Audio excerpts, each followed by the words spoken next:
All right, welcome back to the Kingdom of Pod. We take a closer look at the Boise State Fresno State game. What an interesting matchup this is for some coaching reasons. Fresno State's in a depleted state. I don't think that needs much review. We know without Jake Koetter, their quarterback, it's not the same team, and they've got some other people that can run the football. And I think defensively they had some talent. Their safety's out. That's going to hurt them. So this is a depleted group. This is a team limping into Albertson Stadium in a sold-out homecoming atmosphere, and they're 1-3. So their confidence is waning. Their backup quarterback is struggling. They could not get much done against UConn. So it's not a confident group, and I'm sure the coaches are bracing. So as I broke this down, I said, okay, what are we really looking at here? They lose to UConn 19-14. It was an ugly game, and they only score one offensive touchdown. I think they got another one. I thought it was on a punt return. And I do believe, though, knowing that Jeff Tedford is back as their head football coach, they're going to get a lift out of playing in an important game in a sold-out stadium against Boise State. They're going to get an emotional lift from all that stuff, which I think is really important. What kind of an emotional lift can you get in Connecticut? I've been there. I've been to a Boise State UConn game. It's not uplifting. It's not a very good football team. It's not a good atmosphere. So it's very difficult. Plus, it's a ridiculously long road trip from Fresno, California. This is not the same football team, and I watched some of the USC, well, I should say I watched all the USC Fresno State game. They were in that till Haener got hurt. They were keeping up with USC. They were running the football. Mims was running the ball very well on Southern Cal. But this is not the team that ultimately Haener got hurt and lost to Southern Cal. This is not the team that lost to Oregon State 35-32. This is really more the group that just lost to UConn. So they're running up against a Boise State football team that's really hitting their stride. They're starting to stride out, and confidence now, I'm sure, is growing at sort of leaps and bounds levels, specifically offensively, because everything now, I'm sure, is focused on what does Koetter say? What's the plan this week? He's done it all. He's seen it all. He's got something for us, and let's listen to it. And Dirk is spreading the love around with his assistants and talking about how much they're helping him as well. So there's this all hands on deck, everybody rowing in the same direction boat. I'm not saying it wasn't that way with Plow. That's not the point. The point is what I think I see and feel and hear now and what I see with this team. So Koetter was joking around about, how he put things together in the second half against San Diego State and said, we called the same 5 plays over and over and they couldn't stop them, so we just kept running them. Will it be that easy against Fresno? Probably not. At times, I was looking at, okay, they've got Helani and Crow in the backfield at the same time, so they got 2 backs.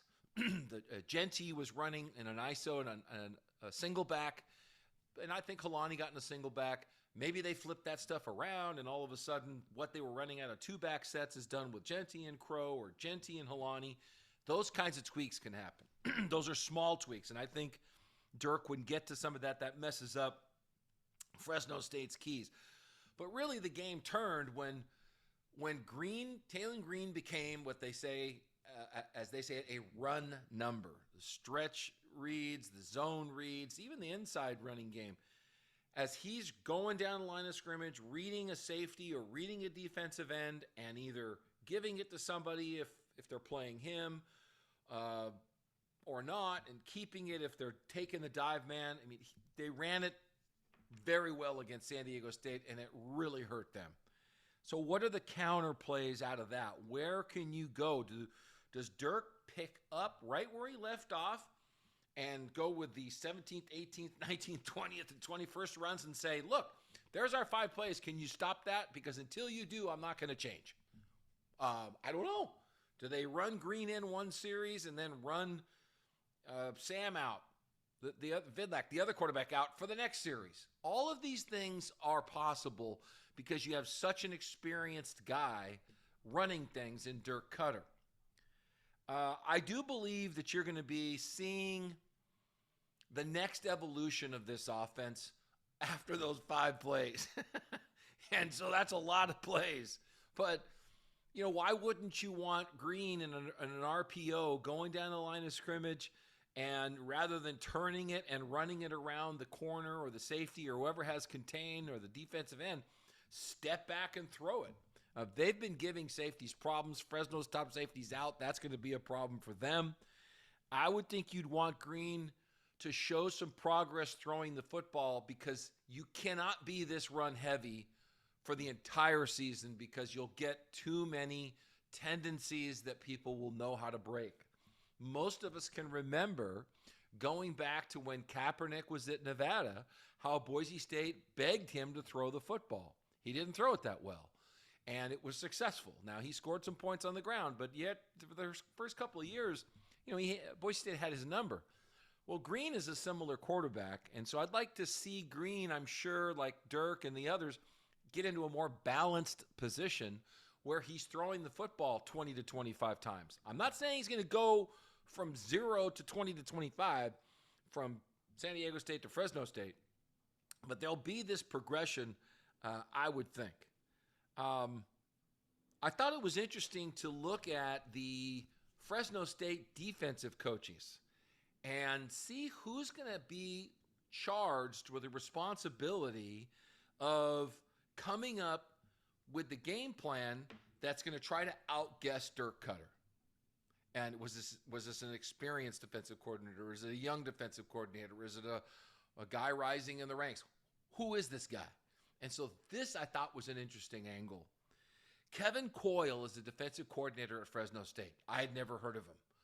He's got an extensive NFL background. He was a defensive coordinator for the Miami Dolphins from 2012 to 2015, for example. He was also an analyst at LSU later in his career, just one of his last gigs. He was there when they won the national title. But back to his time in the NFL, he's also a DB coach in the NFL. But he's at Miami, he's defensive coordinator. Dirk's at Atlanta for 3 of those 4 years, Tampa Bay for 1 of those years. They only met 1 time. Now, the personnel groups, the game, so much of it is different. I don't know how much it applies in how they'll play each other, but they've matched wits at least once. And Dirk and he are probably pretty sharp guys. But I liked the idea that, and by the way, I did look, and Atlanta lost to Miami in 2013, 27-23. So whatever that's worth. I didn't go research who threw what, and I knew Atlanta had 2 turnovers. But at least we've got a battle of wits. You don't rise to the level of defensive or offensive coordinator in the NFL unless you're one of 32 of the best at what you do in the country. So that's fun. That's good. And I think Fresno State should take some confidence in that. Tedford should have some confidence in that, and he knows Dirk real well. Those 2 guys know each other pretty well. So that, to me, will be the most interesting stuff. What's the next evolution of the offense? Look at Helani and Crow and see if they're in a 2-back set, or maybe they bring in Genty with Crow, or Genty and Helani, or maybe Crow comes in. And what do they do with Vidlac? Is he just going to throw the football? These are all tendencies that they're going to either want to continue, because that can break a tendency because everybody thinks you're going to counter off of what you did and break those tendencies.